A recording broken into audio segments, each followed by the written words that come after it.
hysterical, emotional, bitch is angry, strident, aggressive, feminist is, militant, all these, there's all these words that they use to kind of try to shut you down. And I talk about how those words are so powerful that when we fear them so much that we will do behaviors to avoid them. And that's why they work.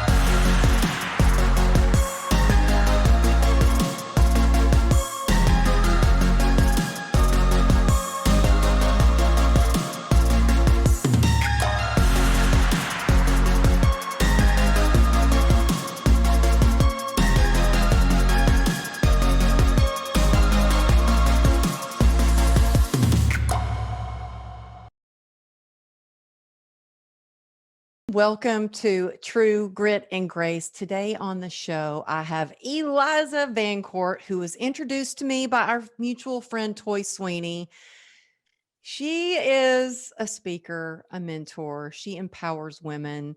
She's a mama. She is a space claimer. And in fact, she's got a brand new book that just came out, and it's called A Women's Guide to Claiming Space. Stand tall, raise your voice, be heard.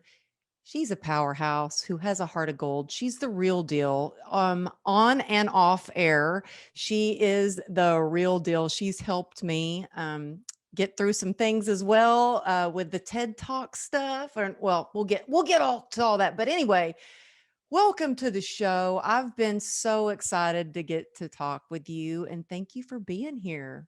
I am so excited to be here. Thank you so much for having me and for that wonderful, generous introduction. And shout out to our friend Toy, who we both love. Yes, I love Toy. And in fact, I was freaking out over, I was offered another TEDx event, and I'm like, oh my gosh, I don't know about this. And I think I need help because I'm just like overwhelmed. And she introduced me to you, and we didn't even know each other. And you were like, let me help you with that. How can I help?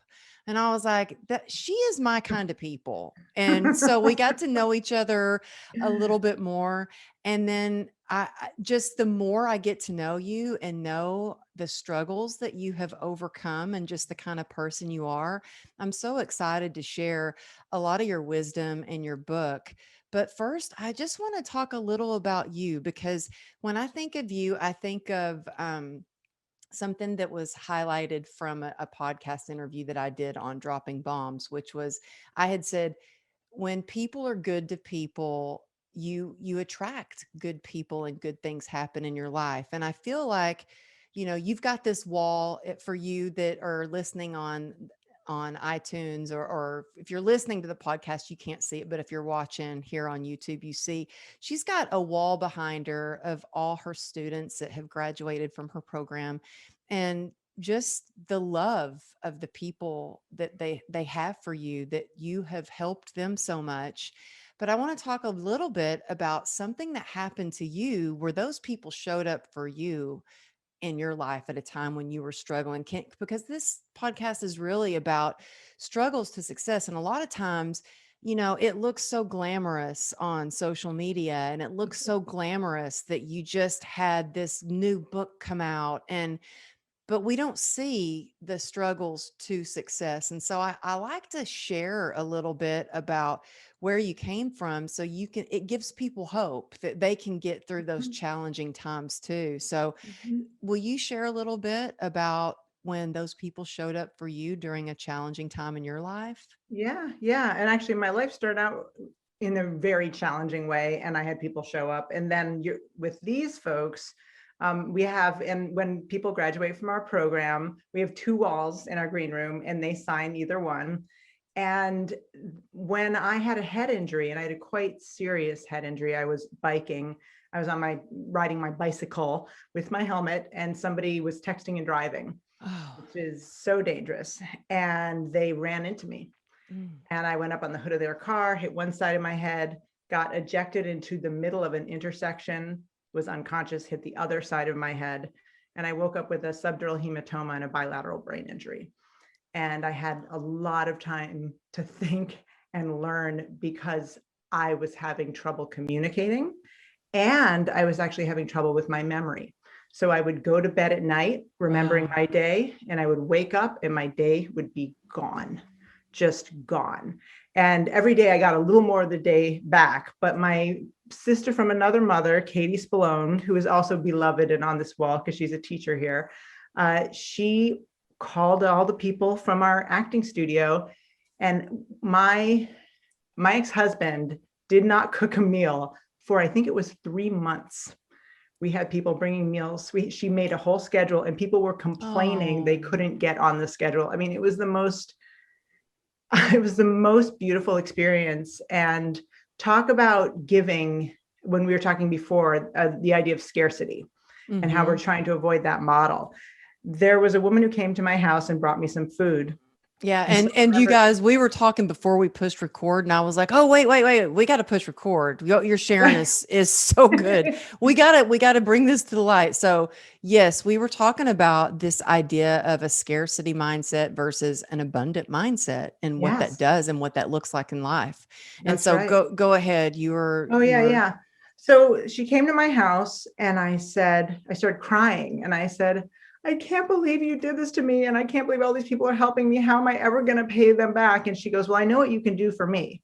And I said, okay. And suddenly I was like, oh, what if I can't do it? I'm kind of disabled right now. And she said, well, you can take my kids to the Y every day and you can then drive them to my house so that I can go to work and I can get all my work done after school, and you can feed them pizza every Friday. And I was like, what are you talking about? Your kids are grown up. And she said, Eliza, don't you remember when they were in elementary school? You did that for me. And I didn't even remember. wow. I just remembered that, like, oh yeah, I went to take my kids to swim class and I said, hey, can I take your kids? I know you're a single mom, but I wasn't thinking I'm doing a thing. It just seemed so obvious that she needed the support. And I think when you go through life with that feeling of abundance, and I remember she said, so now we're even. And it was just such a beautiful moment of sort of Wow. realizing that the scarcity mentality will make your life, as we said earlier, scarce. But if you go through life with a feeling of abundance, even in the hardest of times, you will have a community to raise you up. Oh, it's so true. And I remember when I had my accident, our door was like a revolving door. It was never locked.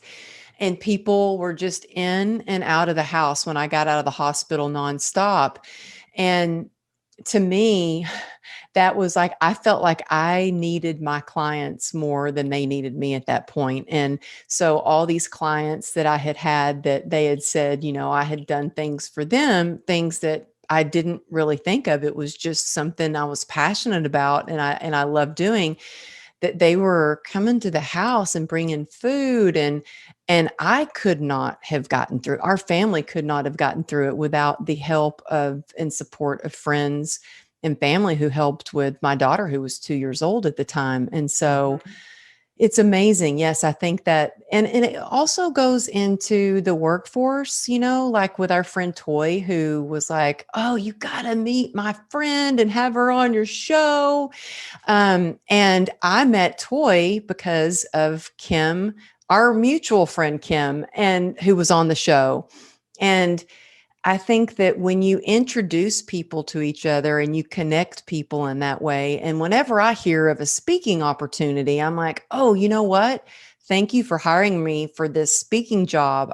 By the way, I have this girlfriend who's also an incredible speaker. I think she'd be great for the event.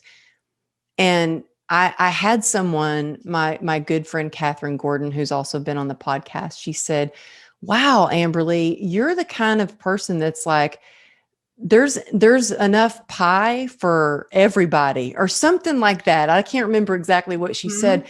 And I never thought of it that way, but I do feel like there's enough to go around, and we all get to shine our light at the time we're meant to shine. Mhm. And the more we help others, it helps us. It makes it, even if we don't get, I help without any expectations, but it makes me feel good. So selfishly, I can say it makes me feel good to be able to do those things. But I think that there are not a lot of women that do that. What would Yes. you say to people to get more into that abundant mindset of abundance versus the mindset of scarcity. How can someone start to shift their mindset into more of just being more of abundance? How can someone do that? Well, I think sometimes it's hard to actually do a thing in terms of feeling it, right? And I think there's this expectation in society, like, you have to be brave. How can someone be brave? Or how can you shift your mindset? I've always found that sometimes you have to do the action first, even if you're not feeling it. And what happens, the result is what will inspire you to do it more. So if you know you want to get out of a scarcity mentality, but you're still feeling this feeling, the best way I think to shift that is to start thinking, how can I do actions that are coming from a place of abundance, even if it's a little scary? Eventually it will come back to you. So it's similar to bravery. You know, people say, well, how can I be brave? And I always say, bravery is literally fear meets action. That's all that it is. And if we're waiting for that lack of fear, we're not going to do anything. So that's the first thing. The second thing is, historically, and I actually write about this in my book, there is something that I call the scarcity myth in my book. And it is literally about how we have been trained to be in this scarcity mentality. Because historically, if power is a triangle, historically, there hasn't been a lot of room for us at the top. And if you're a woman of color, there's been even less room. And there's a feeling of tokenization of, if one of us goes in, the other one has to leave. And so the up and comer is thinking, I got to get this person out of here. And the person at the top is thinking, I can't let that person up. Oh, that makes sense, because I saw that when I was a dancer, and it was actually one of the reasons I decided at a very young age that I was going to retire as a professional dancer at age 25. I was like, at age 25, I am retiring from this because I want to finish like on the top of my game. And because coming in as an 18-year-old newcomer in the dance industry and getting these jobs next to women that were 30, I could see they didn't like me. Right. They were like, oh, she's the one that's going to be taking our job. And I never wanted to be like that. And so I was like, I don't want to be like that. So I'm just going to finish strong. I'm going to finish when I'm at the top, because I don't want to be pushed out. I don't want to end up feeling like them. And I didn't put that together until you just said that right now. Yeah. So that whole triangle of that, how do you shift that? Well, I mean, think about the way I shift is, think about how white men network. They are very different, right? Because they have a huge amount of power. There's more of them at the top. So what they do is, I always say, you know, I call it fighting for your spot on the bottom.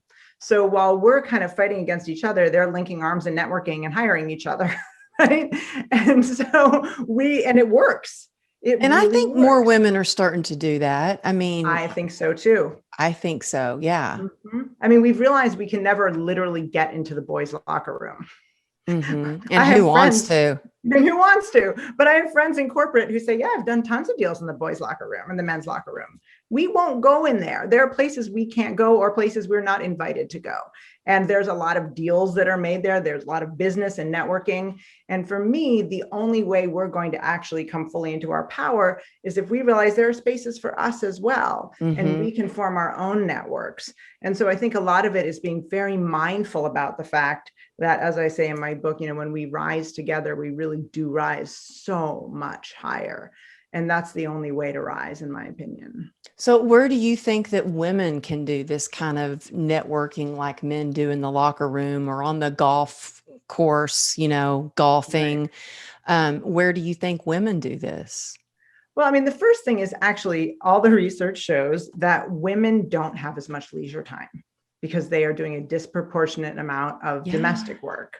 And so we can't do it as much, right? So the first step is to have a conversation with your partner, if you feel that's the case, and say, hey, I thought about how much I'm doing versus you, and I don't have as much time to network or hang out with friends, which is really what networking is in many ways, is just going and meeting other women and hanging out with them and making sure you're getting your fair share of leisure time. That's the first thing.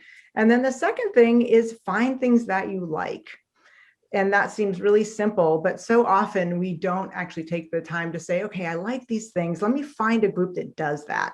and I'm going to Mhm. hang out with them. So if you like volleyball, play volleyball. If you like Mhm. knitting, form a knitting circle, but really form groups around you, and then do what you do, which is they call a super connector, which is somebody who connects people with other people. Because the more you do that, the more your kind of web of people who you've touched in a positive way expands. And that's really where people start to rise, is when they realize you connect people and are generous, you will actually rise right up with everyone you're connecting. Oh, wow. That's a good point. And you know what? It makes me think I need to tell my husband how grateful I am for him, because he has been very generous in starting to take over some of the chores at home. I mean, let me tell you, he reminds me, I'm doing your laundry, or I just did the dishes. And I'm like, as you should. But I'm actually going to a networking event this Saturday, which is really nice because a lot of times I go away or I do events, but I'm one of the speakers at the event, and I don't often get to go to an event to network. And Mhm. so I'm excited about that. But I have to say, and this is, I'm taking it on that this is my feelings, but I'm allowing this, and I'm nipping it in the bud, and it's helping me to talk to you. But I was feeling a little guilty about, I just got back in town. I was teaching at a mastermind in another state, and I just got back, and here I'm leaving to go to another event. And I have like this guilt, like a Mhm. feeling of guilt, like, oh, Mhm. here I go again.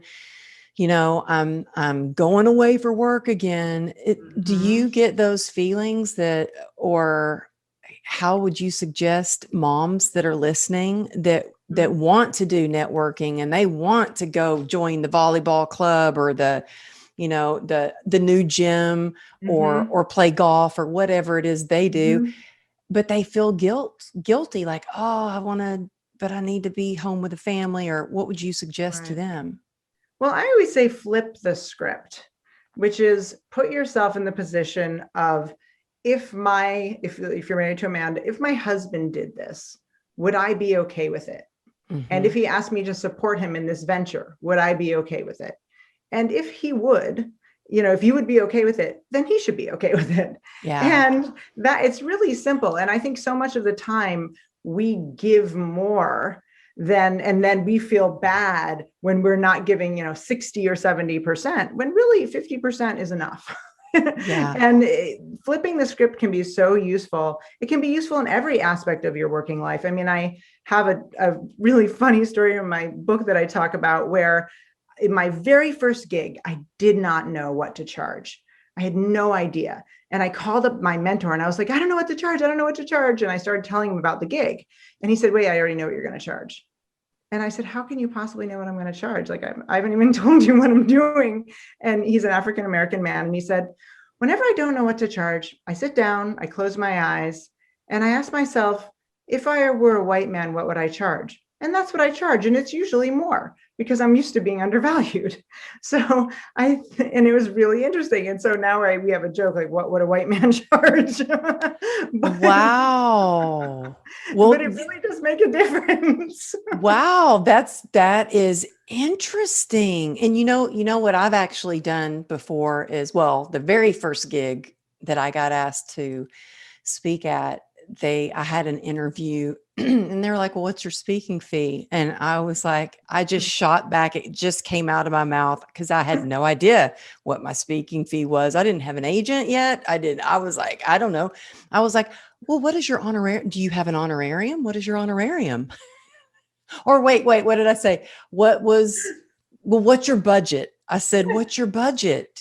I was like, and I was like, oh my gosh, I didn't know. And you learn as you go. But I think I need to try that. I have often thought things like, well, what would, because I have like people that I really admire, authors I really admire. Like I really admire Brene Brown and the Mhm. work that she does, and the author that Incredible. she is and the speaker that she is. And I've often thought, well, what would Brene Brown do? And Right. And so that's it the other thing. it helps. Yeah. Finding powerful women who are role models. who are Mm-hmm. not afraid to ask for what they are worth and saying, okay, so if they're doing that, then I can ask for my worth as well. And I don't need to be undervalued and kind of look, I mean, there are women that I really look up to and I flip the script with them sometimes as well, because they unapologetically ask for what they are worth and they get it. And I Mm-hmm. have found that people will give you as much as they think you expect you deserve and no more. Wow. Can you just say that again? People will give you as much as they expect you think you deserve. So So it comes down to how much do you believe that you are worth being paid, or you're, what is that job title that you're worth having? How do you think that people start to believe in themselves a little bit more? well, again, this goes back to my ideas about bravery. I really do think that often what it takes is doing the thing and not worrying if there's an imposter in you that's saying you shouldn't do this. Just do it anyway, even if you're afraid. I mean, I always talk about how if there's a man who's running or a woman running into the field, they always say that's bravery and they have a sword. And I'm thinking that's bravery if they're afraid. If they're not afraid, then they're just nuts because they're like going into a big battle with lots of sharp things, right? That's not bravery. That's kind of crazy, right? So bravery is they're running in and they're scared to death, but they're running in anyway. And I think that is how we model these things. We don't always have to have, I hear so much of the time women or clients say, well, how can I get to the point where I feel emotionally ready to start a business and I'm not afraid? I always say, then you're never going to start it because starting a Mm-hmm. business is scary. It's Mm-hmm. very scary. Something about fear, I think, is one of the most powerful things we have. Fear is there to tell us something is important to us. And Mm-hmm. if you're feeling fear, that means this is important to me. I need to do this anyway, even though I'm afraid. Not I'm going to work through my fear, because most things that are really important are a little scary, and you're always going to have some fear there. Yeah. And I think that, a lot of times people think that, you, even if you get on stage and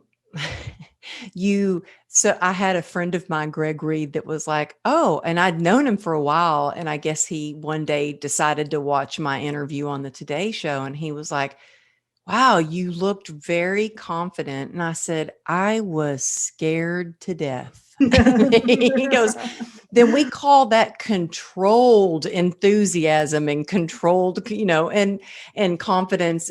But it was scary. But for me, I always think about, well, yes, it's scary, but I do some push-ups, I pray, and I remember my why. And it's not about me, it's about the Right. people that I serve. And that's what helps me get through. It takes me and my ego out of it. Because most of the time when we're afraid or we have this fear, it's because we're afraid to look stupid or, silly, or we're afraid of being a failure. And I'm like, I need to start failing more. If I'm not failing, I'm not trying enough new things. And I think that we got to get out there and just do it scared. And you're right. We may never feel 100% ready. We just have to do it. And, I'm guilty of starting things too early or not knowing enough. But I tell you what, I learned from my mistakes. I don't Exactly. forget them. Exactly. Everything I've ever done in my life that was important to me was also scary. Yeah. And Well, I mean, talk about scary. It's scary writing a book and putting everything out there like, okay, here's my book. How yes, long did it take you to write your book? I'm a pretty fast writer. So I think it took me before I wrote about 2/3, maybe a third of it. I don't know. I can't even remember, but I wrote a good chunk of it before I met the publisher who actually said, yes, we're going to go with this book. Then I had to write the rest of it. So I would say in total, maybe about a year. Okay. I'm always amazed when I talk to people and they're like, oh, it just poured out of me and I wrote it in 30 days. And I'm like, really? It, No. for me, it was blood, sweat, and tears. Like I poured my heart and soul into my book. And so I'm glad to hear it took you about a year too. And I can't wait to read it. I mean, we're recording this right when your book came out, so I should have my book any day. And I can't wait to talk about some of the things in the book because you really empower women in their professional life and in their personal life too. But what exactly do you mean about claiming space? Well, claiming space is living your life, the life of your choosing, unapologetically and bravely.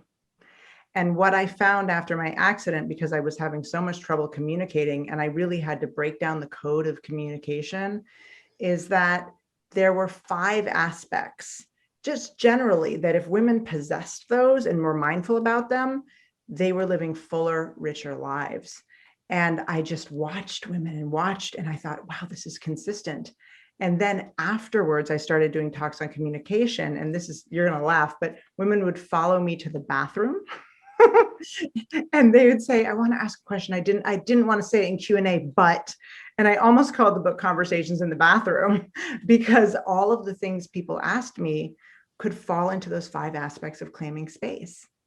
And so that really formed the structure of the book. So I'm dying to know, what are some of the aspects of claiming space? So the 5 aspects are, number 1, your physicality and your voice. So for example, you're a dancer. So I can tell there are parts of this book that you're going to say, I already have this. And I actually say that in the introduction, read it the way it works for you. If you already know something, you don't need to read it. Go to the next thing. It's a guidebook. So physicality and voice is the first, for example, use of silence. The second one is what we've been talking about, is claiming space collaboratively. Women who approach life from a place of abundance and have a strong network do much better. The third thing is never cede your space. So I'm kind of a nerd, so I'm really into superheroes. So I love that. So be careful of your emotional kryptonite. For example, imposter syndrome or letting words silence you, all of those things. Be careful of anti-mentors. And then the next one. Wait, what do you mean about be careful of anti-mentors?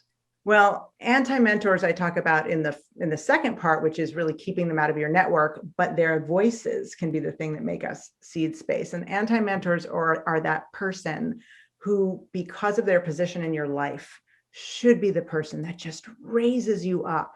But instead, it's like Lucy and Charlie Brown in the football. You're like, this time, you're not going to pull it, right? You're not going to pull it. And they pull it every time and you're on your back. And it's learning how to get those people out of your network or learning how to mitigate the emotional damage that they do. And anti-mentors can take you right down. They can take you right down. And so we talk a lot about that, and they're how to handle the fact that they are emotional snipers.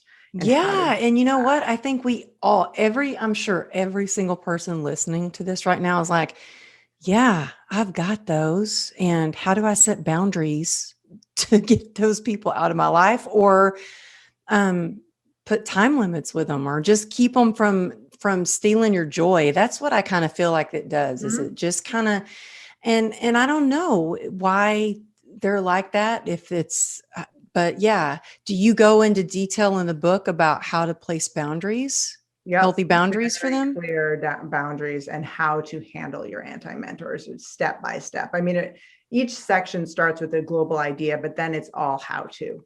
And the anti-mentor chapter is one of the most sought after chapters. Whenever I talk to people, they say, I got to ask you a question about this. It's so, because everybody has experienced it. I actually had a reporter come to interview me and break down and cry recently. And she said, I realized reading this book, my big sister is my anti-mentor, and I never put it all together. Wow. And she said, this has helped me so much. So that's been a really beautiful thing for me. And then the fourth one is never let someone take your space. So that's things like microaggression, sexual harassment, mansplaining, interruptions, all those things that we deal with as women. And the final one is claiming space intersectionally. And what I mean by that is women who hung out with women who were different than them, who had different values, maybe even, for example, you are Christian, I am not, right? But I can learn from you and that part of you, because that's not me. That's not my background. Mm-hmm. So or if you're white, hang out with women of color or whatever it is, finding people who are different. And if you do that, it actually expands you as a person, and it makes you a more full, self-actualized person. And the relationships you build are so special because it's a learning relationship. And so those 5 things are the 5 ways. And women who were mindful about all of those 5 things, they were unstoppable women. Wow. And, I love that, because I think when we continue to learn, we continue to grow, it makes life more interesting. And so I can't wait to read that. And I think we need now more than ever to claim space, because I see it a lot in speaking events I do. I remember I did this one event that was all about, evolving and transformation. And they had a panel, and there were several other speakers at the event. Mel Robbins was one of the other speakers, and their panel was all white men. Mm-hmm. I'm like, really? How about having some women up on that panel? Mm-hmm. Or, a little diversity, something. I actually said something about it. I was like, and I was very new into speaking when this happened. And I was like, do I say something? Do I not? And I was like, I couldn't not say something. And I said something. So then they came up with a different kind of event, and it was a women's event. And I'm like, well, can we just have another regular event and just do the panel? But, it's great. We're having a women's event, but, and I was glad they asked me back, because you never know. You never know. I think sometimes when you stand up and you raise your hand or you raise your voice, there's always a chance that, I had a situation recently where I had to stand up. It was very uncomfortable. And I wonder if something similar has ever happened like this in this company. I don't want to say anything, but I said something about it, that it was not right. It was so wrong. I think it falls under number 4 of your 5 characteristics. Mm-hmm. And I was like, this is so wrong. And I can't work with a company that treats people like this. Mm-hmm. And peace out.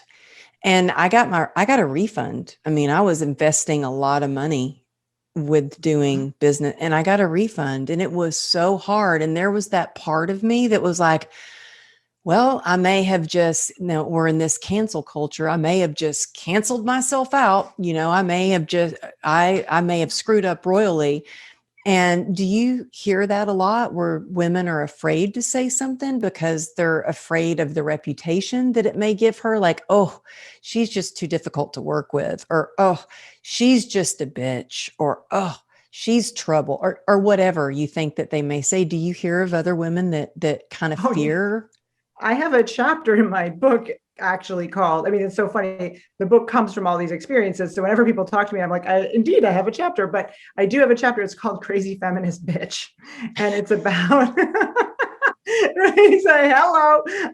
And it's literally about how those words are big words that are umbrella words for all of these other words that are related. So crazy is hysterical, emotional, bitch is angry, strident, aggressive, feminist is, militant, all these, there's all these words that they use to kind of try to shut you down. And I talk about how those words are so powerful that when we fear them so much that we will do behaviors to avoid them. And that's why they work. But if we no longer let that word silence us, if someone's, every time I hear a story about a woman being called a bitch, she's almost always a woman with a strong opinion. Mm-hmm. That people don't like, that some man often doesn't like. And even women will say that woman's a bitch. And I always say, find another word, because that is a silencing word. You can say that woman's very difficult to work with, but bitch is specific to women, and it's talking about strong women. And we need to stop putting those labels on strong women. I think the other thing, though, to your point, is that one, we fear the real retribution. And historically, people could fire you for things that now they can't. But the other piece is we have been taught not to trust our compass. We have literally been taught to have a feeling and then say, maybe I shouldn't listen to that. And women have been taught so much more than men. And the example I give is, when I was little, I was hanging with a little boy, and we were just playing. I wanted to marry him. He was so cute. I really wanted to marry him. And he hauled off and punched me. And so I started on the shoulder. I was so mad. I ran to his mom's house. He's chasing me. I'm yelling his mom's name. She comes out on the front porch, and I'm crying. And I'm like, he hit me. And she says to me, and you may have had this experience, "Oh, Eliza, he hit you because he likes you." And suddenly I thought, oh, wait, what? And he looked confused, and I looked confused. And suddenly our mental gymnastics kind of shifted. And I thought, oh, okay, it's okay for a boy to hit me as long as he likes me. I mean, what a message to send to a young girl, right? And it honestly angers me. I think that that's starting to change more, but it's like, no, why did people say that? But we still do it in other ways. For example, when the parent says, "Go kiss Uncle Bob, go give Uncle Bob a kiss," and the little kid goes, "I don't want to," and everyone gets embarrassed for themselves, not like, "Oh, I'm sorry, I told you to kiss someone you didn't want to. I'm sorry, I told you to do something." And so the adult says, "Don't be rude. Go kiss Uncle Bob." Yeah. And you do. And from that moment, you learn, my gut not only shouldn't be trusted, but it's embarrassing and wrong.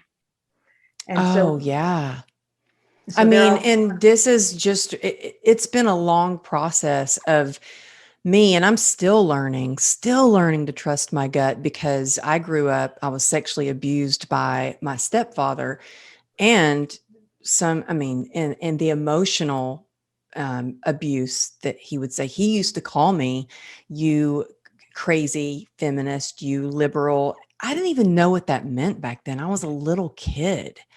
But I was always different. I think I was always different. And then when he was abusing me sexually, and I knew this isn't right, and and he said, "No, this is what dads do. This is how they teach their children." And being 8 years old, he was telling me my gut was wrong. And everything that I would say or speak up, or then when I finally asked my real dad for help and he didn't do anything, it was like, well, I'm not worthy. Like all these things that were taught at a young age, and we have to somehow unlearn them. And I think one of the ways that has helped me the most, besides a lot of therapy, me too, self-help books, is being connected with strong, passionate, inspired women like you, women who lift each other up, and they show you the way, and they show you that no, of course that's not right. Because when this happened with this company that I ended up cutting ties with, it did not sit right. And I actually called on a couple of my female best friends, and I was like, okay, maybe I'm overreacting, but if this happened to you, and they were like, what? That is so wrong. And so I think it's so important to surround yourself with women who get it, and they can like say, no, you trust your gut on that one. They help you trust your gut because they're trusting their gut. Right. And so I'm so excited even more now to read your book. I cannot wait to read it. I know that it's changing lives just by you sharing your experience. And what's now, I know, and also I know that you are doing this crazy, like such a busy media tour. And I appreciate you taking the time to be on the podcast and share some of the tips with us. Before we go, I just wanted to ask you a couple of more questions. what are some ways, because I think it's important to get women's voices out there more than ever. What are some ways? I know so many people that they want to become speakers or Mhm. they want to get their voice out there more. What would you suggest they do to start using their voice in a more powerful, positive way? Absolutely. I think the first thing is make sure that it's not that you want to become a speaker. Make sure that it's you want to talk about something that matters to you. Because Amen. Like you know, what? Yeah. What's your why? right, exactly. And if you really find something that matters to you, people will feel that. If you just want to be famous or you want to go out, never work. So that's the first thing. And then the second thing is understand, although you are worth a lot, your first gig you may not be. The first gig I ever did was at Cornell University for $250. And a year later, there was a zero after that number. And a year, and so it really, you have to understand you do have to build your way up. So call on the women you know and even volunteer so you can get stuff on your resume. Hey, can I go speak to your group about this thing that I really understand and I'm a subject matter expert and I care about it. And eventually, if you're doing a good, first of all, you'll fail in this low stakes, which is great because you do want to fail. And as you said earlier, I actually want to tattoo on my arm what you said earlier. If I'm not failing, I'm not trying enough or something to that effect. It was just so on point.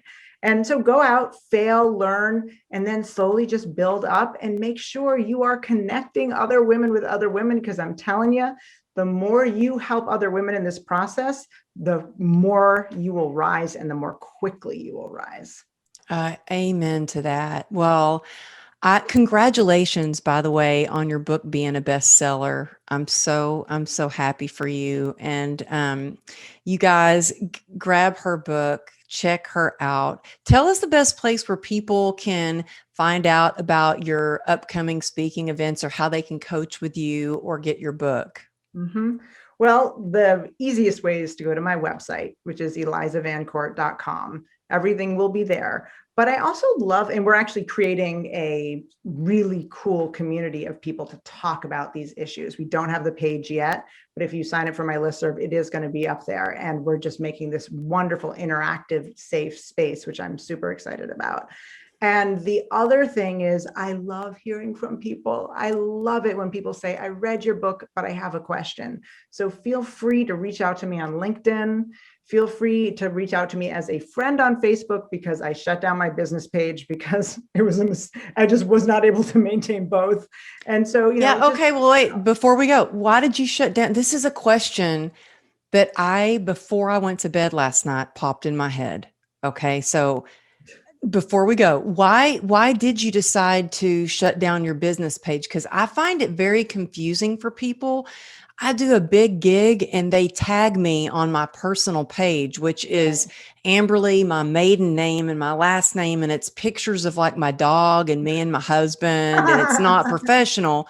Then I have my business page. I mean, it's my family. It's not that it's right, not professional. It's just, right, it's my family. And right. then I have my business page, which is more the podcast and events and inspirational messages or posts or quotes.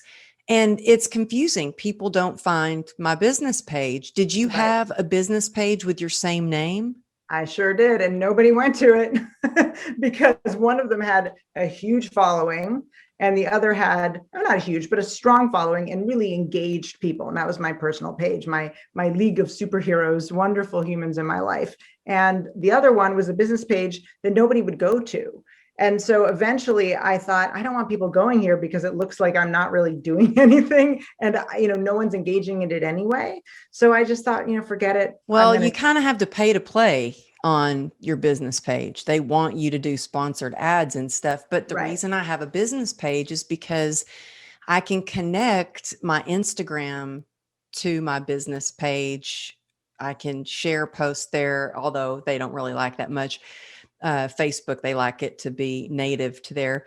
But I like being able to do ads and check your Right. insights. But it's so crazy that you brought that up because I was just going to bed last night because I just spoke at this mastermind and all 35 women or post it or tagging me on my personal page. And I'm like, I'm never on my personal page. I'm on my business page.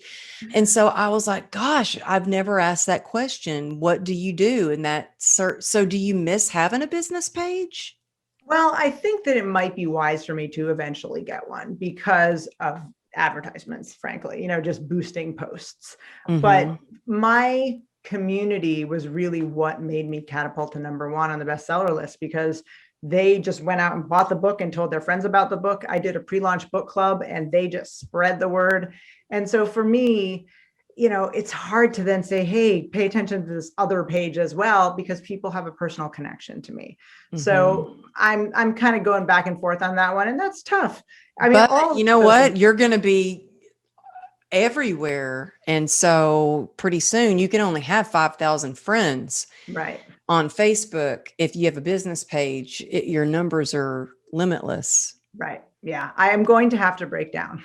I've been told this. Well, it's a lot. Believe me, when I published my book, I had no backup. It was just me and a dream.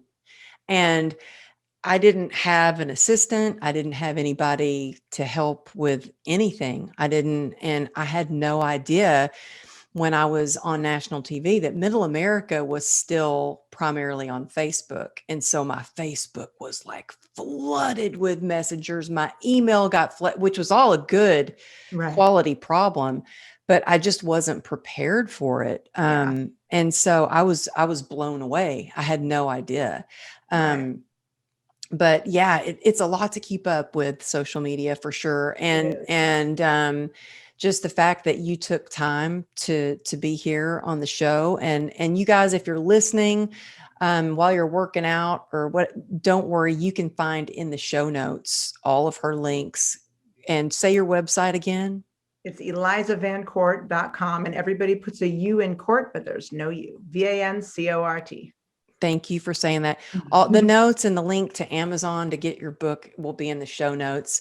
And it'll be right here. If you're watching this on YouTube, you can find it right here in the comments. Sometimes I put it on LinkedIn and all social media, but I love the message that you're getting out there into the world and that you're empowering women. I'm so glad and so grateful that our friend Toy introduced us. And I look forward to getting to know you more and more and more.